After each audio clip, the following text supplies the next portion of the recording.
Hello guys, good morning. Ano po sa ating lahat. Meron naman tayong i-troubleshoot sa laptop. Ito. Deal mga guys.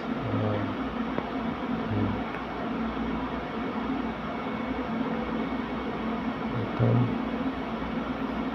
Inspiron 153,000. Ito mga guys.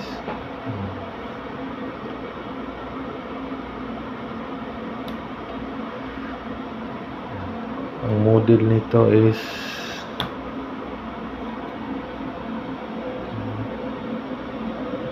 medyo siya dilim.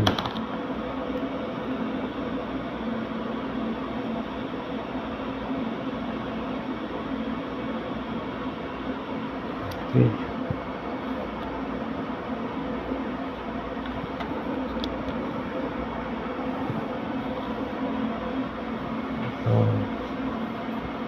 Mayroon 3,000 and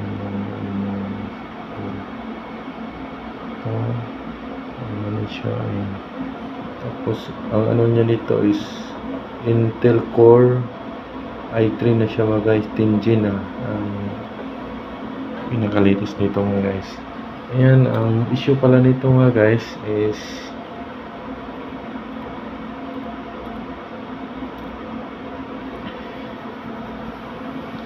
biglang nawala yung ito external USB mouse niya. Ito yung danggol, naka-attach naman siya.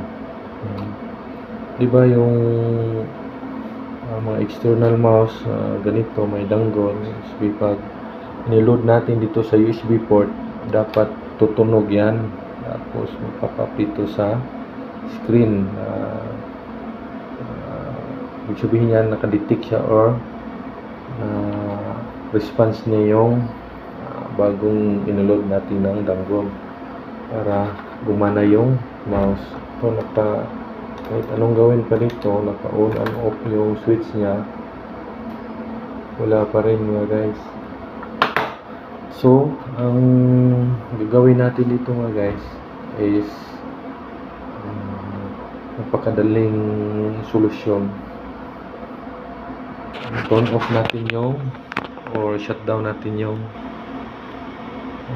gumana naman yung touchpad niya dito, kaya pag ito yung gagamitin natin na external USB, wala talaga. Ang napakadaling solusyon nito mga guys is punta tayo sa BIOS, start natin to, tapos pindutin natin yung F2. Ito yung pang load ng BIOS mga guys.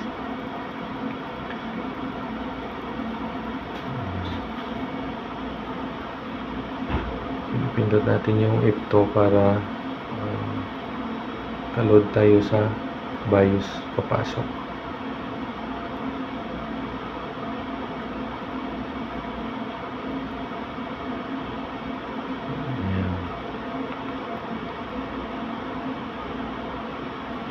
Hintayin lang natin.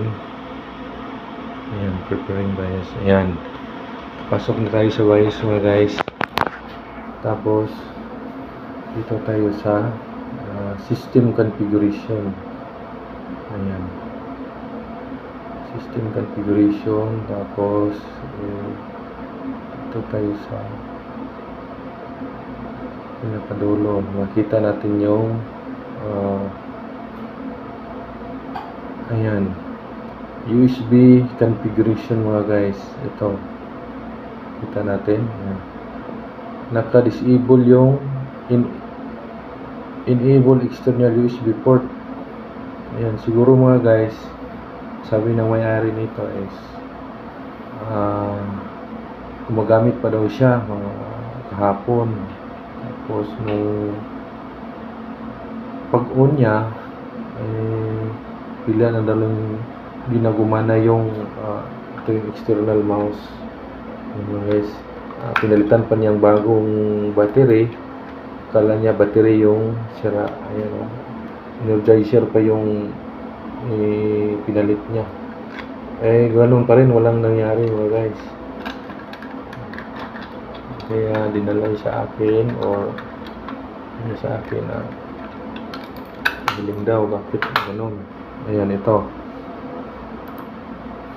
mga guys, dapat naka-check to siya yung iba, ayan yung USB enable USB port support, ito enable camera, ayan, ito rin siya dapat enable to siya mga guys, o naka-check para gagana dito support. Okay, ngayon na-check na yan, apply natin mga guys, tapos accept, save, exit mga guys. Mamaya tingnan natin kung functional ba yung ginawa natin mga guys. Okay ba siya?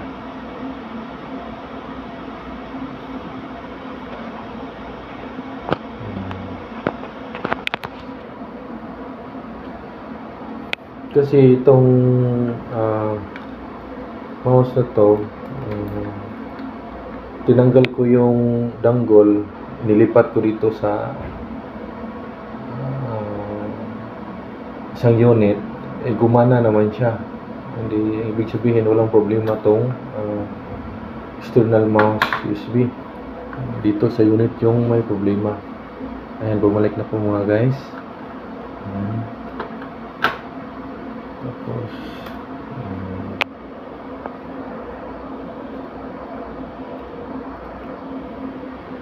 ayan, ngayon subukan natin ay i-on natin yung switch ito sa mouse. Ayan, pa-on na siya mga guys. Ngayon, ayan, diba? Gumana na siya mga guys. Ayan. Oh my God! Wow! Gumana na yung mouse. Ayan, nakikita nyo na. Ginalaw-galaw ko na yun dito mga guys. Ayan. Ayan, nakita na natin yung mouse. Pag dito rin, ganun rin. Ayan.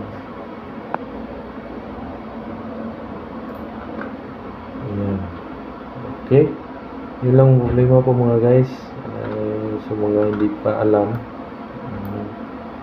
baka mayroon kayong ma-encounter na ganitong problema, ito yung madaling solusyon po mga guys. Punta lang kayo sa BIOS, tapos hanapin nyo yung USB configuration. May makikita nyo doon kung baka na-disable yon o naka-uncheck yung box na USB external. Ganito yung nangyari sa siguro may na kapansok na virus dito, o kaya may sinaksak siya na isang USB o may virus na, tapos dinisable yung USB external, kaya nga ayaw gumana. Kahit lahat ng port mga guys dito sa kabilang gilid rin, ayaw pa rin gumana. Kaya nga yun na lang yung problema niya, naka-disable pala yung USB port external. Okay, maraming salamat po. Sana mayroon kayong matutunan sa ipinakita kong video ito. Ito po si Mohastic TV. Magandang umaga. Thank you.